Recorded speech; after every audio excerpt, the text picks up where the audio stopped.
Hello guys, and before we start today's video, I just wanted to talk about one of the things about this NAS that I think isn't going to get anywhere near the credit it deserves. I touch on it in the video, but I never really got a chance to talk about it enough, and moreover, I don't think anyone's really talking about it.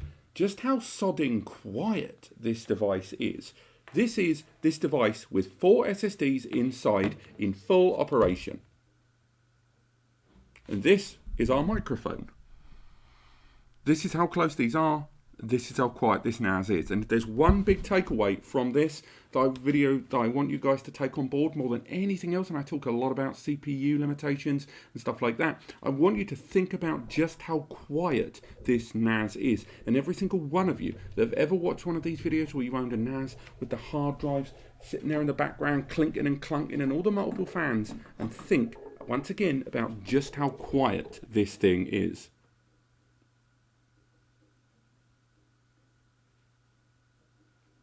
How long have I got to do this? Do I live here now?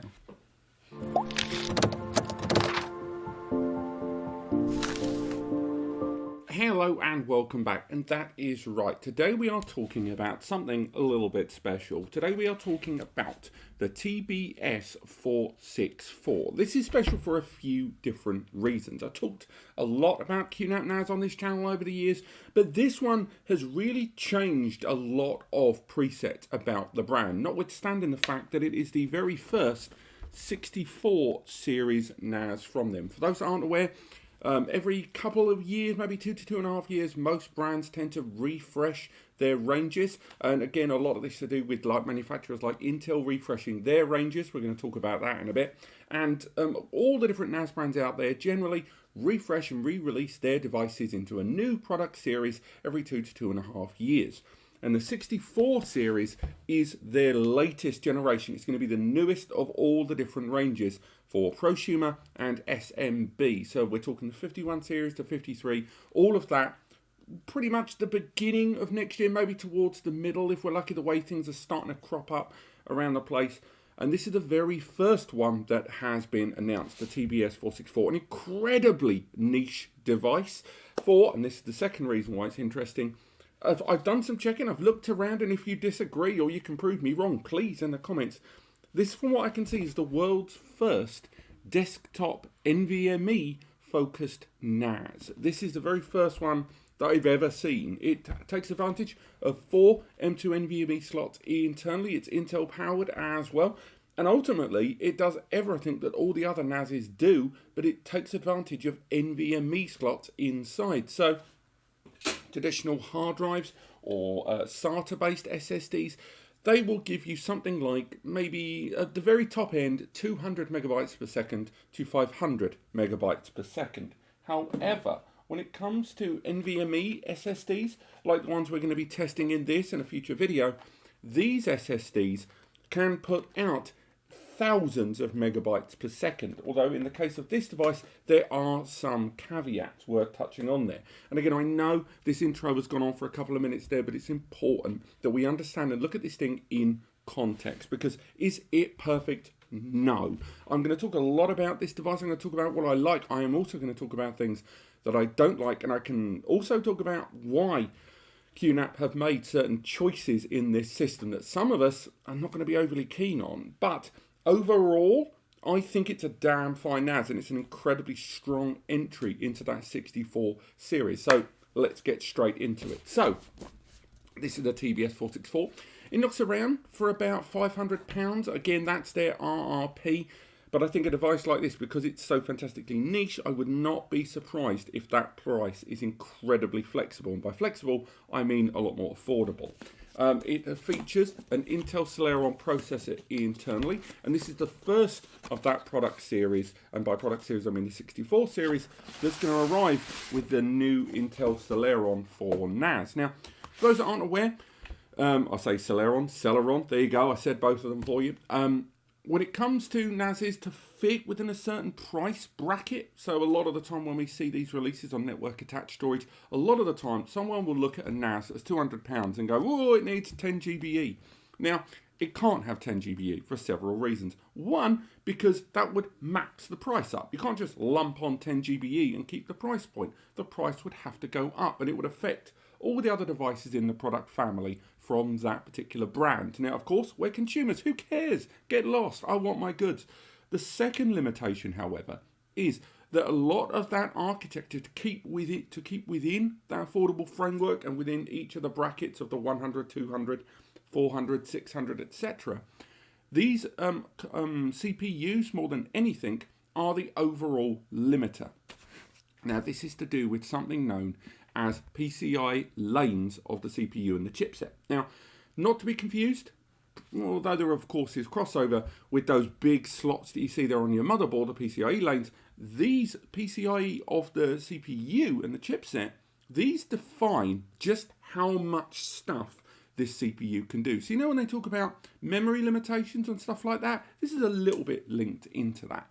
But ultimately, different features and different functionality occupy a certain percentage of those lanes. So for example, a storage device that's got 2 bays, that will take up X amount. But if a 4-bay NAS comes along, that requires more of those PCIe lanes. Now, when it comes to this device, having NVMe SSD slots, that's taking up, I would say, the lion's share of the CPU's available PCIe lanes. It's incredibly important that we bear this in mind when looking at this, because as much as I do genuinely like this device, and I do think it is a great first entry into this product series, it arrives with an element of compromise to live within that £500 price tag that I mentioned there. But let's take a look at this bad boy. Let's have a look in there. The first thing that struck me about this is how frigging small it was. When I was first posting about this review coming soon, I laid it on the desk next to my phone, my watch, a pencil, and it's just so small. Like, it's about 3 centimeters high, going by the specifications. It utilizes a plastic chassis. Around there, we've got the rubberized feet. They are important for later on. And again, it's an incredibly small NAS. It also weighs about 700 grams, going by their spec sheet. So it's a really light NAS. Normally, I would rip into any NAS brand that produces a NAS and ships it to you in cardboard. But this thing weighs so little, I kind of got to let them go on that. It weighs as little as it does, of course, because it's not designed for those big bulky hard drives. It's designed for these. These are M2 NVMe's. Now, these have been around for a number of years now, and the technology behind it has scaled forward quite dramatically. I mean, again, currently, as you've been following here on the channel for the better part of 4 to 5 months, there's a lot of PCIe Gen 4 SSDs arriving on the market. That has resulted in SSDs in the PCIe Gen 3 bracket. I would say that is kind of 2019 to 2020 top tier generation. Those SSDs have become significantly more affordable. Indeed, the majority of these NVMe's, like your 970 EVOs, your Samsung 980 Non-Pro, lots of SSDs like that have become dramatically more affordable and have matched that of their SATA counterparts.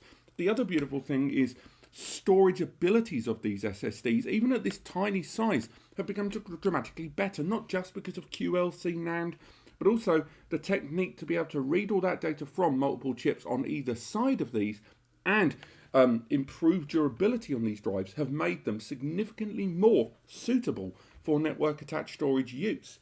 So let's carry on. We're looking at the front there. On the front of the device there, we've got a couple of USB 3 ports there, as you can see. Again, they can be utilized for network adapters, they can be utilized for external storage, UPSs, printers, and of course the expansion devices from QNAP. This can be expanded with additional storage there on the TR series of devices. There's a one-touch copy button. Again, I think that only affects one of the ports, not both of them. It's worth highlighting. I'm not going to go into much detail on the software. I hate seagulls on this video, largely because I've covered the software that arrives on this, QTS5. I did a whole almost hour-long review of this about 3 weeks ago, I believe. So I recommend you check that out. I will be doing software testing. I'm going to be doing some Plex Media Server testing because this CPU and memory architecture is what the new generation is going to have. So it's important that we know how well it works in Plex. We're also going to be looking at surveillance and virtual machine deployment. But we're also going to do possibly a dedicated video. I've not really time managed it out. I want to look at the storage management of this specific device. There's a lot of utilities focused on SSD, whether it's SSD profiling, SSD caching, Q-tier, and of course the anti-wear with the wear management to make sure SSDs last as long as possible. And I know a number of you, although this is a 4 SSD NVMe SSD NAS, and although it supports RAID 5, I know some of you have already talked in the comments when I first talked about this video. You were asking about, is there any value in using just 3 of the SSDs for storage and use one of them for caching or one of them for tiering or whatever? Now, again, that's going to depend on the SSDs you use. And in my videos, I am going to be utilising the new WD Red SN700 and the Seagate Iron Wolf 525. I'm going to be putting 2 of each of these 1 TBs in here to show kind of how the system adopts them and how they work within. So again, I'm not going to be running a RAID 5 on 4 disk. But again, those 2 USBs there on the front. First thing that struck me about this device, the first negative really, I've got to say, because overall, I'd say 8, 9 out of 10, I'm quite positive about this. But as much as I like those USB ports on the front, and I will always love a USB copy button, you guys know that, I don't like that this system has a lot of USB 2 ports. So like on the side next to that big old vent panel there that we'll talk about later, we've got a USB 2 port. On the rear, got a couple more USB 2 ports. This is 2021 for God's sake. Now, I get it. A lot of my complaints about this device, hence my disclaimer at the beginning, are gonna be about limitations of that CPU and that they could only push it so far within the confines of that CPU architecture. I get it, but still nonetheless, 3 USB 2 ports is arcane. Now, it is worth mentioning again that this device, because of that Intel CPU there, has got visual output. It's got a couple of HDMI ports there, HDMI 2.0, so 4K at 60 frames per second. And those USB 2 ports can be utilized for a KVM, keyboard, video, mouse setup. So again, whether you're going to utilize this with that parallel application HD station and run a standalone surveillance system, use QVM to run a Windows virtual machine, use Ubuntu station to run an Ubuntu VM, to use it for multimedia with Spotify, with Plex, with HD Player. There's lots of apps out there to deploy on this. And again, you can utilize a Bluetooth dongle there on those ports and therefore control it with a wireless keyboard and mouse. Utilize Q Remote, so you can use your phone to control it from the comfort of your sofa. There's lots to be said for it. But again, I've never quite understood QNAP including 2 HDMI ports there, because don't get me wrong, it's great to have 2 HDMI ports, but they can only really be used for mirroring or extended screens. So you can't run 2 separate instances of HD Station there. You can't run one parallel for surveillance and one parallel for a virtual machine or multimedia, or like if you want to install Kodi or something. Having the 2 ports in there always feels to me like a needless flex that doesn't really do a vast amount. And I kind of thought QNAP had dropped the whole 2 HDMI thing. Maybe there are people out there that run the twin screen, shared screen, extended screen thing. I've never used it personally. I've not spoken to anyone who has. That doesn't mean that they're not out there. Now, slap bang right there in the middle is our 2 network ports. Now, this is going to be a big area of contention for a lot of you out there. Now, because they're not using 1 GBE, don't worry, we can all sleep. It's utilizing 2 times 2.5 GBE ports there. So again, you can link aggregate them. And I think, again, moving out of the kind of decimal of 2.5, the performance they've reported themselves is like 560 megabytes per second throughput there. So that's a great delivery there with the link aggregation enabled. Do bear in mind, of course, you're going to need a lag supported switch that has at least 2.5 GBE. Now, that's not the limit. Again, those USB ports there, they can be utilized with a USB to 5 GBE adapter from QNAP, and there's even an enormous number of like 20, 25 quid USB to 2.5G adapters. You can add more adapter ports there. So why would anyone be mad? Well, I know a lot of you watching this know about the unit that came before this. Back in 2000, I believe it was 2019, QNAP released its predecessor to this device, the previous NAS book, the TBS-453DX. Now, that device utilised SATA SSD. So again, standard 500 gig SATA SSDs, but that device had a 10 gigabit Ethernet port on it. They looked at the architecture, they looked at what that CPU could do, and they went, right, we could put all of that CPU architecture into the storage, you know, turn those M2 SATAs into NVMe, or we can leave those as SATA, free up the PCI lanes on the CPU and chipset, and then boom, head over and hit and add 10 GBE.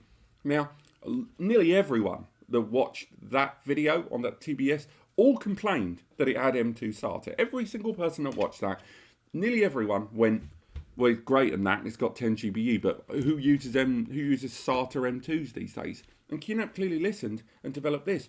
But unfortunately, M2 NVMe slots take up a hell of a lot of CPU bandwidth there. And the result is that we've got 2.5 GBE here and not 10 GBE on the back. So objectively, looking at this, knowing about the CPU architecture and the lanes that that CPU has got, I like what I'm seeing here. I like they took the sensible move to include M2 NVMe.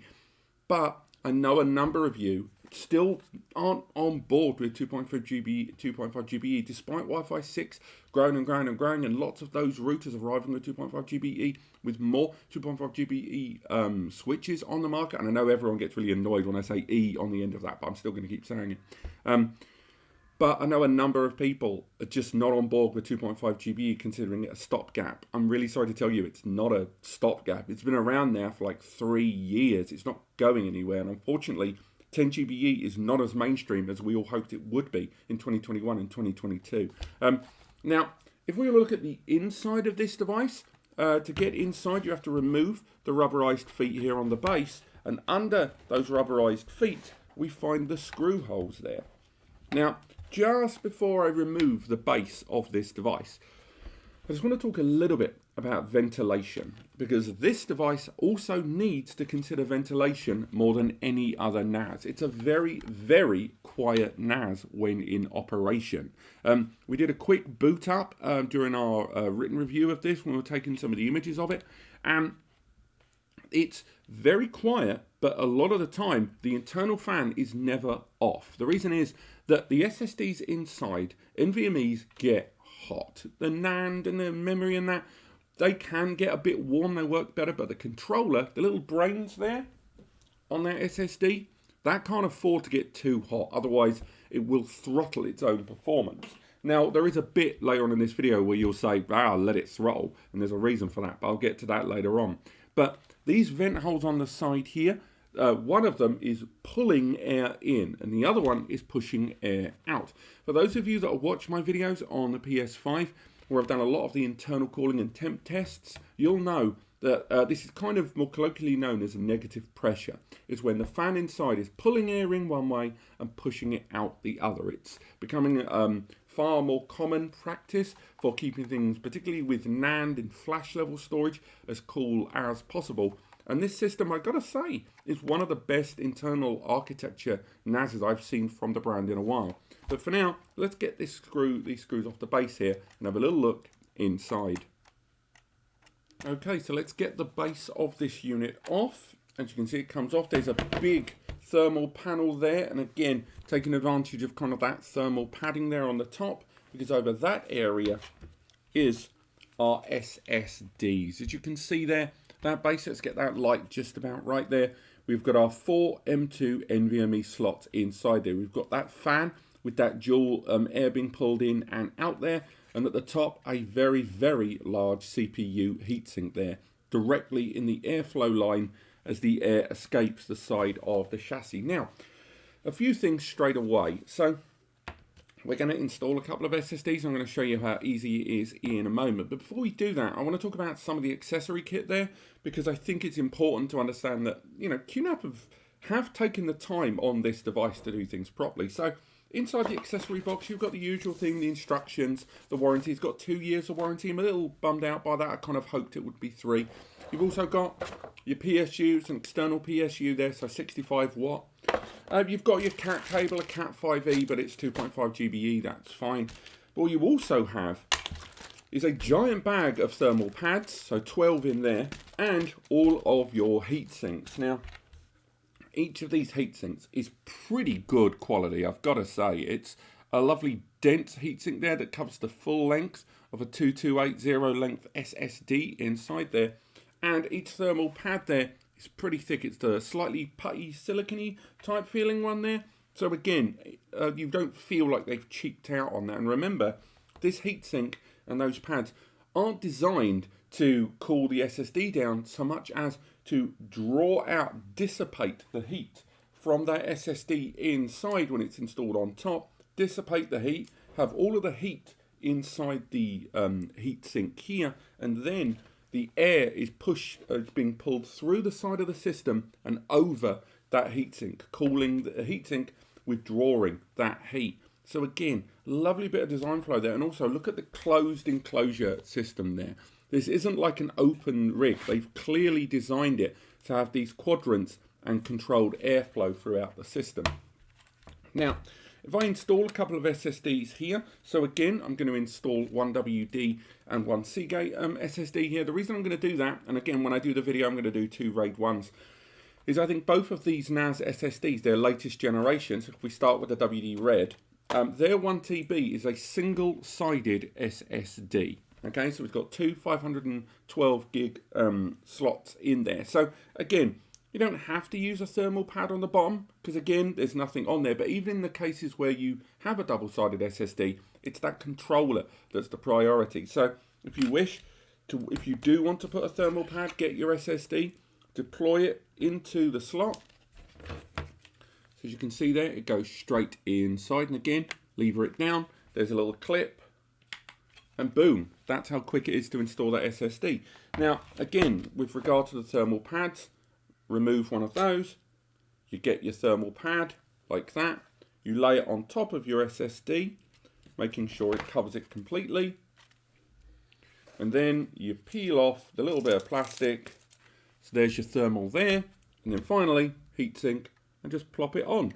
And as this is adhesive, it stays on. And there you go, right there through the fan, we've got that nice bit of thermal travel there. Now, if we use the Seagate is a double-sided SSD. So this is a 1TB that has four 256 gigabyte NAND modules on there.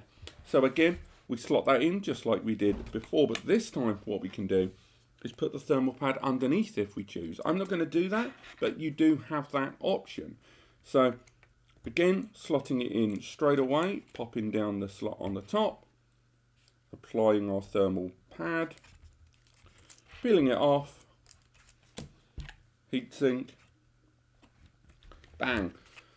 And there you go, I've already installed two SSDs. Do bear in mind, you don't need to fully populate this device to use it. You can use it with just a single M2 NVMe if you like, and scale up as you go. Of course, you're not going to have any redundancy, but still nonetheless. So again, we've got that installed on there, and before we go any further, it's worth addressing my second big complaint about this device. Again, there's only three. My second big complaint about this device, and again, it's going to keep coming down to that CPU.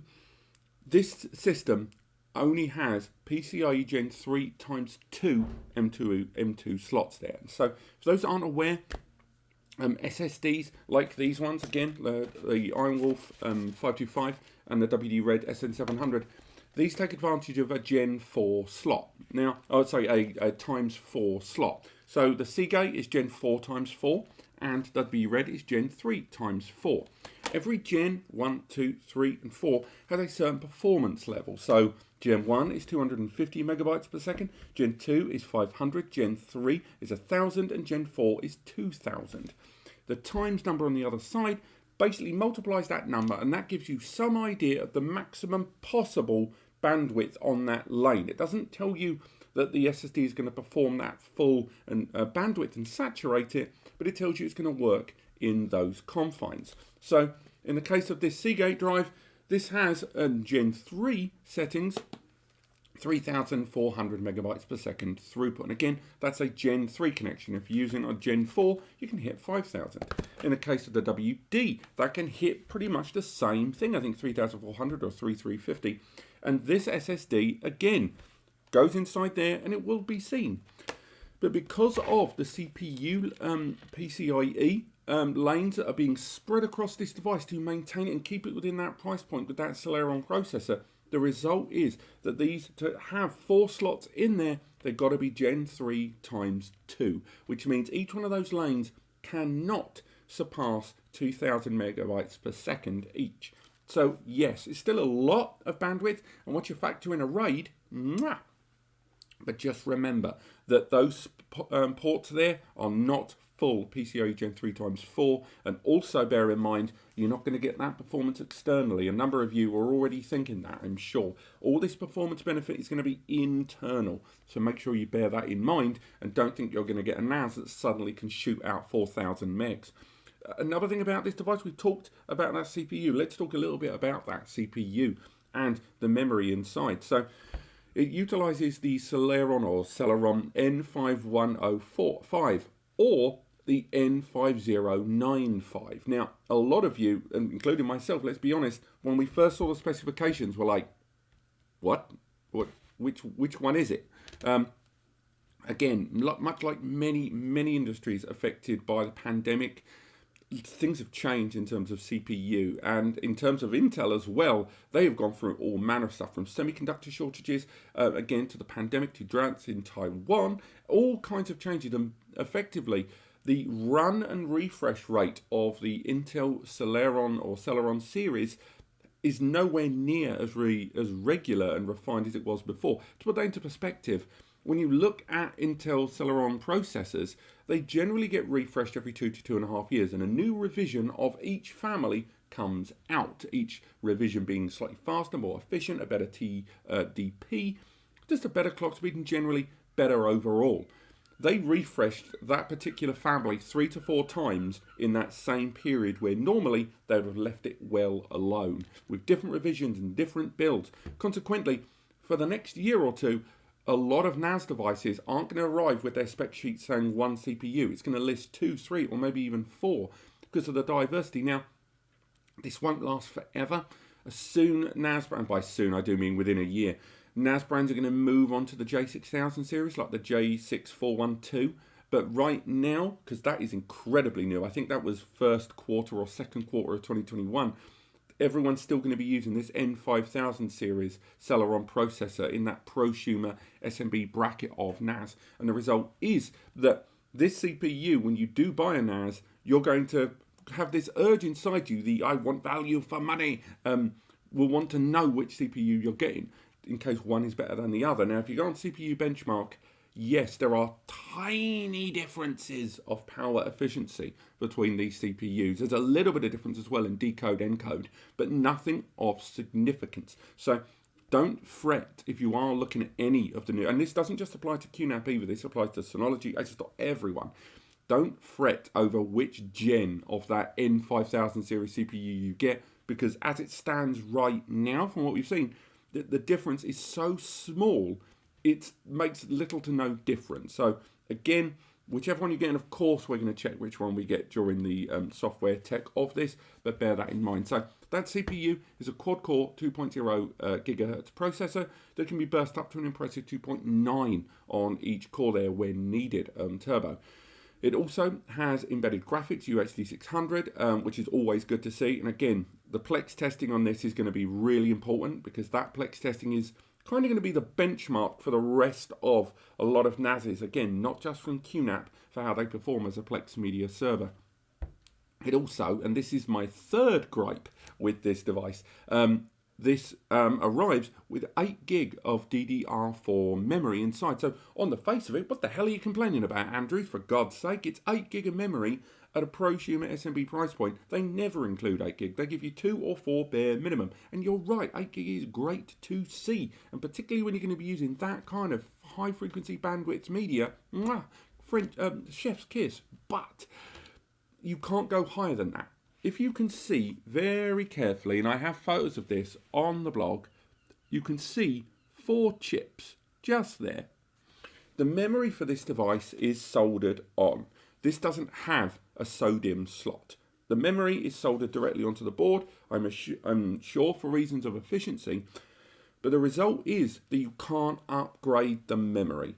Now, again, 8 gig is a great number to start with, but given that CPU has a max memory of 16 gig, that's a real shame that you're not able to upgrade that memory as much as you would like to. And the result is, if you're going to be a VM user, and although this doesn't support ZFS, that CPU doesn't have the legs for that, still, it would have been nice to have that memory upgrade. But again, those are my 3 gripes about this device. And if you take into account those CPU limitations to keep within that price point, it's still a damn fine example of network attached storage. Now, I'm going to wrap this review up here. I'm going to be doing a lot of software testing on this. Again, next week we're going to be doing all manner of Black Friday stuff. And again, just like I've done every deal for the last few years, I'm going to be sort of keeping an eye on the deals, and every morning posting a quick 2-3 minute vid of the deals that I've seen are worth having a look at on different websites. So I recommend you check those out. But I might hold off on the software review of this till just after that, but take my word for it on this device. As a first entry from QNAP into their 64 series, it's a damn fine move. This is an incredibly unique and impressive device. And again, the innovators of the NAS industry, I would expect no less. Is it perfect? No. The limitations of that CPU are felt in the M2 slots, they're felt on the external slots, they're felt in a number of small, kind of death by 1,000 cuts ways. But within that price point, and for the architecture you're getting, and if you're looking at an SMB prosumer NAS, and you're already interested in buying a NAS, there was an Intel Celeron powered NAS, you were looking at one to do a little bit of everything, I genuinely think this device is a viable alternative to a number of other hard drive equipped NASs out there. It's quieter, it has a lower ambient footprint of noise and energy utilization. SSDs these days have now reached a point where their efficiency and durability is just fantastic. Also, their capacity, you can get up to 8 terabytes on one of these now. So there's lots of reasons why making this next jump, whether it's your first NAS or it's going to be an update on your existing NAS, while looking at NVMe SSD NASs is actually surprisingly viable.